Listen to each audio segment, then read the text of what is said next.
প্রথম অভিজ্ঞতাটাই আপনাদের সাথে শেয়ার করব। জীবনের প্রথমবার কিন্তু এই প্যানকেকটি তৈরি করেছি। নরম সফট তুলতুলে পারফেক্ট প্যানকেক কিভাবে তৈরি করবেন সেটাই দেখাবো। প্রথম পর্যায়ে একটা ডিম নিয়েছি আর হাফ কাপের থেকে কিছু পরিমাণ কম চিনি নিয়ে সুন্দরভাবে কিন্তু ভালো করে মিক্স করে নেব, যত সময় পর্যন্ত ডিমের কালারটা পরিবর্তন না হয়ে আসছে।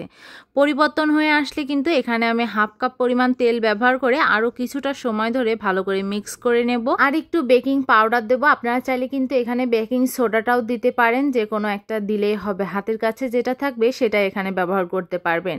এটা দিয়ে সুন্দরভাবে মেশানোর পরে কিন্তু হাফ কাপ আটা ব্যবহার করব। এই আটাটা আমি দুইবারে ব্যবহার করব। প্রথমবার অর্ধেক দিয়ে ভালোভাবে মিক্স করার পরে কিন্তু বাকি অর্ধেক দিয়ে পরবর্তীভাবে সুন্দরভাবে মিক্স করে নেব। আগে থেকে কিছু দুধ আমি জাল করে রেখেছিলাম অল্প পরিমাণে। এখানে দুধটা অবশ্যই দেওয়ার চেষ্টা করবেন, তাহলে কিন্তু অনেক টেস্টি হবে দুধটা দেওয়ার কারণে। আমি অল্প পরিমাণ এখানে দুধটা ব্যবহার করে ভালোভাবে কিন্তু মিশিয়ে একটা ঘন ব্যাটার তৈরি করে নেব। বেশি একটা ঘন ব্যাটারও হবে না, আবার একদম পাতলা হবে না। ব্যাটারটি দেখেই বুঝতে পারছেন কীরকম ব্যাটার তৈরি করতে হবে।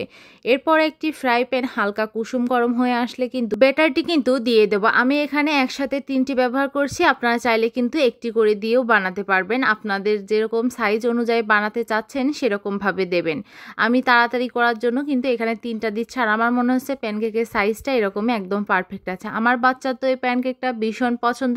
আমি আশা করি আপনারাও যদি আপনাদের বাচ্চাদের জন্য কিন্তু এই প্যানকেকটা বানিয়ে দিতে পারেন, তারাও ভীষণ পছন্দ করবে।